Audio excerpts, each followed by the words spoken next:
खैर मकदम है आपका हमारी YouTube channel mentors intellectual hub पे।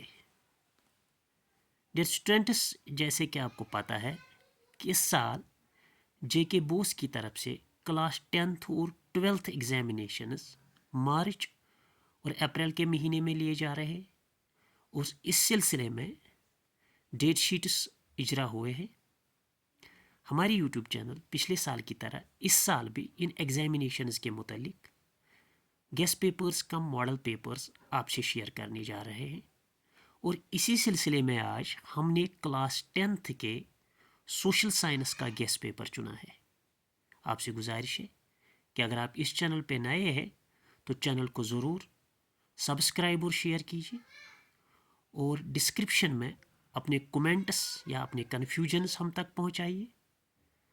आपसे एक और गुजारिश है कि आप जो बेल आइकन है उसको आप प्रेस करके रखिए ताकि आपको इस हवाले से हमारी आने वाली नोटिफिकेशंस और वीडियोस आप तक पहुंचे। अब हम आते हैं क्लास 10th के सोशल साइंस गेस्ट पेपर पे। सबसे पहले आपको पैटर्न ऑफ एग्जामिनेशंस का पता होना चाहिए। देखिए, जो सोशल साइंस का पेपर है या सोशल साइंस का सब्जेक्ट है, इसके कुल मिला के 5 कंपोनेंट्स हैं। पहला कंपोनेंट वो है हिस्ट्री का, उसमें 25 मार्क्स है। जियोग्राफी, उसमें 20 मार्क्स है। पॉलिटिकल साइंस, उसमें 20 मार्क्स है। इकोनॉमिक्स, डिजास्टर मैनेजमेंट और रोड सेफ्टी, इसके 15 मार्क्स है। और इंटरनल असेसमेंट के 20 मार्क्स होते हैं। यानी अगर हम देखें, जो आपका क्वेश्चन पेपर होगा वो 80 मार्क्स का होगा। यानी आपको 80 मार्क्स अटेम्प्ट करने हैं और फिर ये जो इंटरनल असेसमेंट है इसके 20 मार्क्स हैं। इन कंपोनेंट्स के मुतालिक आपको डिफरेंट क्वेश्चंस पूछे जाएंगे, डिफरेंट टाइप्स ऑफ क्वेश्चंस पूछे जाएंगे। उनमें long answer type questions, short answer type questions, very short answer type questions और मल्टीपल चॉइस क्वेश्चंस।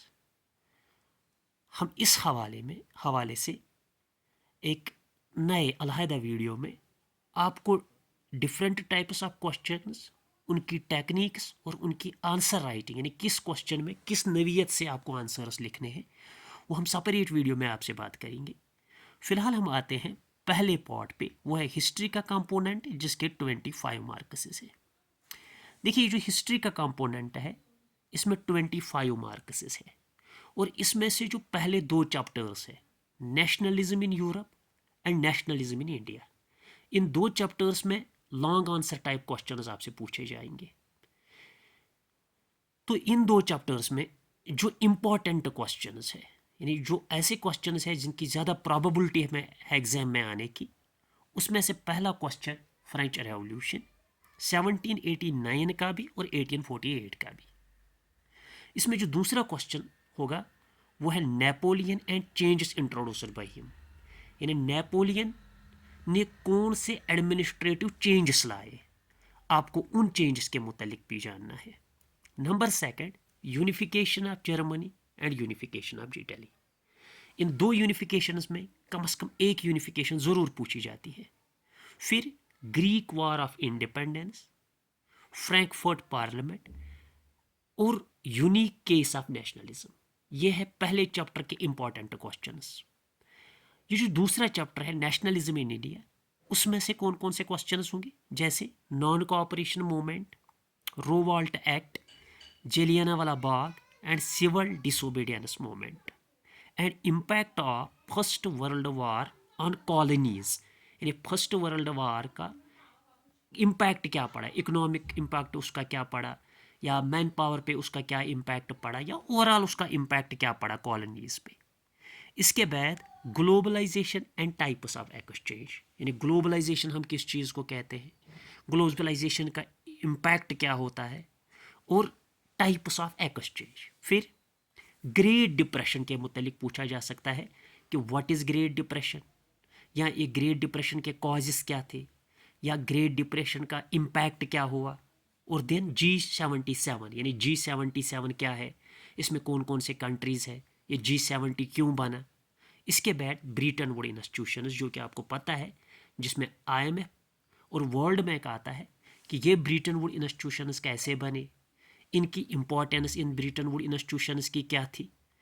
इसके बाद अगर हम देखें हिस्ट्री में, इसमें print revolution and its impact, जो कि लास्ट चैप्टर है, इसमें भी एक लॉन्ग आंसर टाइप क्वेश्चन पूछा जा सकता है।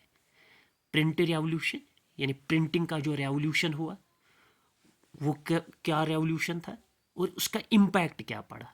इसके बाद would block print, Gutenberg press and fight for Swaraj. एक और इम्पॉर्टेंट क्वेश्चन वो है vernacular press act. Vernacular press act क्या था, वर्निकुलर प्रेस एक्ट की हम कहेंगे इसका इम्पैक्ट क्या पड़ा। फिर नया Kashmir manifesto, land and educational reforms, tourism, its role and potential in Kashmir. ये थे इम्पोर्टेंट क्वेश्चंस हिस्ट्री पोर्शन के हवाले से। हम उम्मीद करते हैं जैसे कि हमारी एक्सपीरियंस भी है, या जो हमने पिछले साल इसका गेस्ट पेपर अपलोड किया था, 90% पेपर इन्हीं क्वेश्चन से होगा। अब हम आते हैं पार्ट बी पे, वो है पॉलिटिकल साइंस का पोर्शन या पोल्टी का पोर्शन। पोल्टी में आपको पता है कि इसमें 20 मार्क्स है। तो इसमें सबसे पहले पावर शेयरिंग, यानी पावर शेयरिंग क्या होती है, पावर शेयरिंग की types, historical horizontal and vertical, यानी हॉरिजॉन्टल पावर शेयरिंग क्या होती है, वर्टिकल पावर शेयरिंग क्या होती है।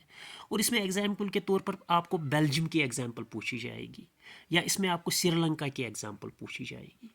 इसके बाद डिफरेंस पूछी जाएगी फेडरेशन और यूनिटरी सिस्टम में, या फीचर्स पूछे जाएंगे फेडरेशन और यूनिटरी सिस्टम के। फिर state, union, state and concurrent list, जो आपको पता है, इसमें ऑब्जेक्टिव्स भी पूछे जा सकते हैं कि यूनियन में कितने आते हैं, यूनियन लिस्ट में, स्टेट लिस्ट में कितने आते हैं, कंकरेंट लिस्ट में कितने आते हैं। अच्छा, पंचायती राज के मुतालिक आपको क्वेश्चन पूछा जाएगा with special reference to Jammu and Kashmir. इसी तरह religion, ethnic identity and political fights, ये डेमोक्रेसी, यानी डेमोक्रेसी में जो हम कहेंगे ये कि जो डेमोक्रेसी में एक प्रॉब्लम क्रिएट होती है बाय मीन्स ऑफ रिलीजन या इथनिसिटी आइडेंटिटी, इस पे, या पॉलिटिकल फाइटर्स, यानी पॉलिटिकल फाइटर्स जो होती है, या डेमोक्रेसी में जो प्रॉब्लम्स क्रिएट की जाती है on the base of religion, on the base of ethnic identity, ये आपसे पूछा जाएगा। Then caste inequalities and gender, different provisions in constitution regarding caste and women. इसमें आपको ऑब्जेक्टिव्स में कुछ आर्टिकल्स पूछे जाएंगे कि आप ये बताइए कि आर्टिकल 20 किससे डील करता है, 21 किससे डील करता है, या कौन सा आर्टिकल जो है वो सेफ गार्ड्स प्रोवाइड करता है विद रिलेशन टू कास्ट और with relation to the women. अच्छा, इसके बाद पॉलिटिकल साइंस में पॉलिटिकल पार्टीज़, यानी पॉलिटिकल पार्टी किसको हम कहें, इनकी टाइप्स क्या होती है और फीचर क्या होते हैं पॉलिटिकल पार्टीज़ की। इसमें आपको ये भी ख्याल रखना है कि पॉलिटिकल पार्टीज़, जो मेन पॉलिटिकल पार्टीज़ है, वो कौन कौन सी वो मेन पॉलिटिकल पार्टीज़ है, या पॉलिटिकल पार्टी जो होती है इसकी डिफरेंस बाकी जो ऑर्गेनाइजेशंस होती है उन ऑर्गेनाइजेशंस में और पॉलिटिकल पार्टीज़ में कौन सी डिफरेंस है। अच्छा, इसके अलावा how democracy produces accountable, representative and legitimate government, यानी बाय वर्चू ऑफ डेमोक्रेसी हम कैसे एक अकाउंटेबल, एक रिप्रेजेंटेटिव और एक लेजिटिमेट गवर्नमेंट प्रोड्यूस कर सकते हैं। इसमें यह भी आपको पूछा जा सकता है व्हाट इज़ रिप्रेजेंटेटिव डेमोक्रेसी। इसमें आपको ये भी पूछा जा सकता है कि how democracy produces N accountable government. इसी तरह से main political parties of India and JNK, उनके सिम्बल्स एटसेट्रा भी आपको याद रखने हैं। और इसके अलावा वेरियस चैलेंजेस टू डेमोक्रेसी, यानी डेमोक्रेसी को चैलेंजेस क्या है, जैसे डेमोक्रेसी के लिए कास्ट एक चैलेंज है, जैसे डेमोक्रेसी के लिए पुअर्टी एक चैलेंज है, जैसे डेमोक्रेसी के लिए जेंडर एक प्रॉब्लम है। तो ये थे इम्पॉर्टेंट क्वेश्चंस, ये जो पार्ट बी था यानी पॉलिटिकल साइंस। अब हम आएंगे पार्ट सी पे, जो कि जियोग्राफी का कंपोनेंट है, उसमें भी 20 मार्क्स है। जियोग्राफी में आपको पता है कि पहला जो चैप्टर है वो रिसोर्सेज का है, तो सबसे इंपॉर्टेंट क्वेश्चंस इसी चैप्टर से पूछे जाते हैं। रिसोर्सेज में आपको इनके टाइप्स पढ़ने हैं, रिसोर्स डेवलपमेंट पढ़ना है और रिसोर्स प्लानिंग पढ़नी है। ये इंपॉर्टेंट क्वेश्चंस है।